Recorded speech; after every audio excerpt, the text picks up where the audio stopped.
Music has been a part of my life for as long as I can remember. I started taking piano lessons when I was 5 years old from a husband and wife team. Mr. Barron took the more advanced students, and Mrs. Barron the less advanced. They were German and pretty stern. Thankfully, because I was just beginning, I was not in the advanced category, although once Mrs. Barron was ill and I had Mr. Barron for one lesson, and that was terrifying. It made me think twice about trying to get better, that's for sure. And a few years later, I started the trombone. Now that single experience has taught me an important lesson throughout my life. It was at the end of my third grade year, and everyone who wanted to be in beginning band was asked to go to the multipurpose room. I was really excited and just knew I was going to play trumpet. So the band directors, Mr. Brown and Mr. Bianchi, asked me what I wanted to play, and I said, "The trumpet," very enthusiastically.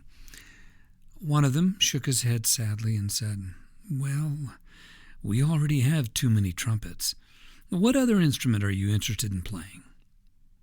And I said, "Well, I guess the drums would be fun," much less enthusiastically. To which he responded, "Oh, that is too bad. We also have a lot of drummers." Then he looked very closely at my face, and he said, "But you, young man, look like you would be a perfect trombone player." And I said, "I don't know what that means, and I've never even thought about the trombone." In retrospect, he had a very Harold Hill, the Music Man kind of air about him. His reply was very reassuring. He said, "You have what looks like the perfect embouchure for the trombone. Now here's a trombone mouthpiece. Put it to your lips and buzz into it like this." And he demonstrated. I said, "Okay," and buzzed what must have been a perfect trombone-y kind of sound, I guess, because he clapped his hands together and handed me all the information about where and how to get a trombone, and said how excited he was about seeing me next year in the beginning band. And I was off.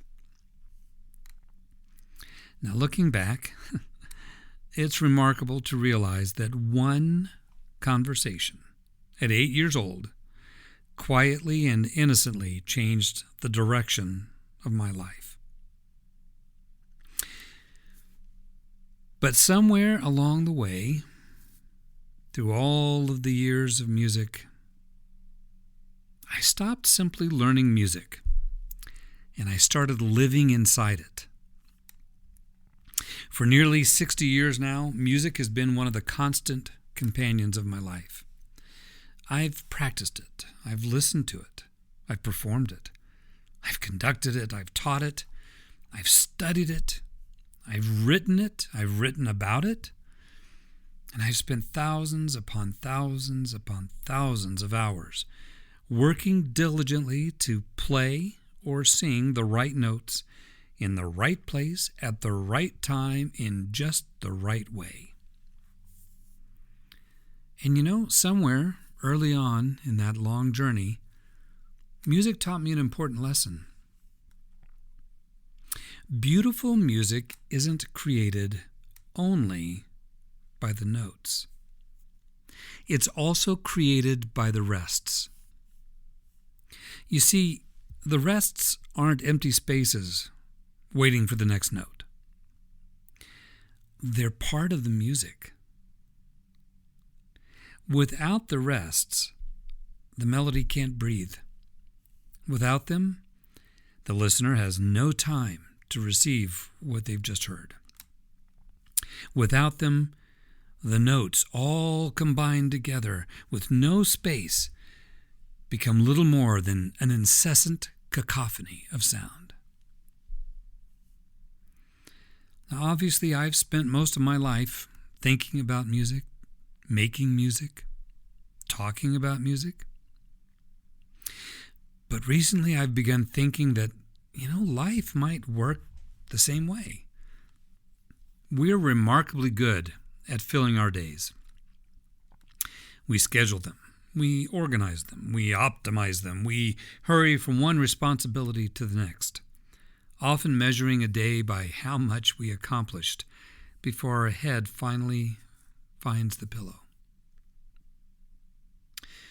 And I have lived seasons like that too, and I'm sure you have as well. But the moments that remain most vivid in my memory are not always the busiest ones. Yes, those busy times bring a certain feeling of fulfillment, a certain memory of satisfaction, and a certain idea that you can accomplish hard things, maybe a lot of them all at once.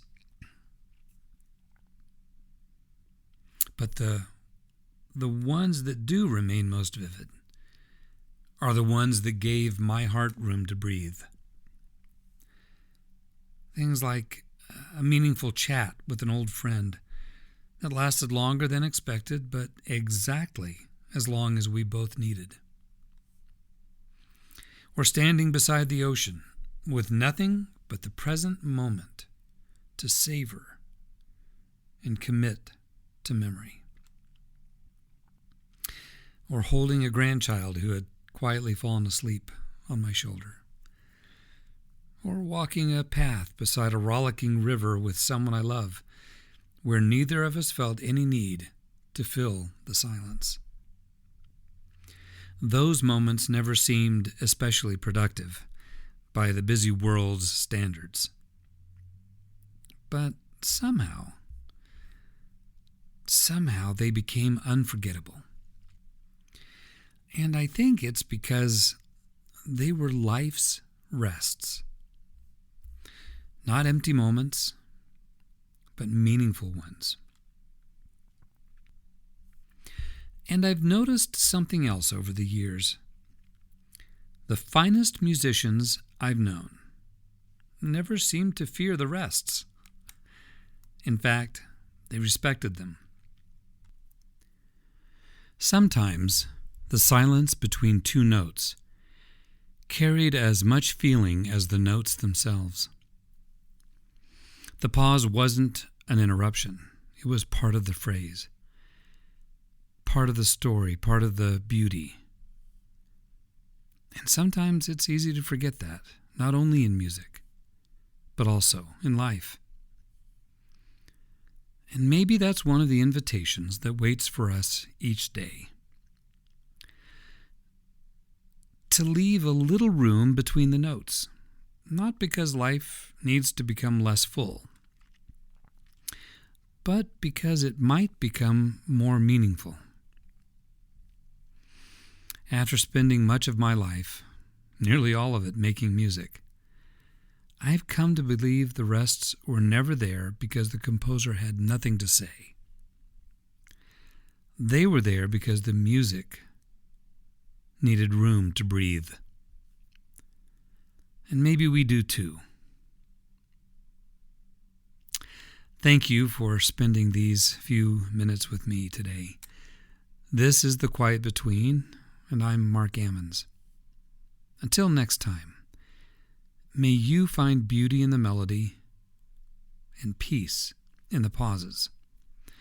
And may you discover that some of life's richest moments are found not only in what fills your days, but in the quiet spaces that give them meaning.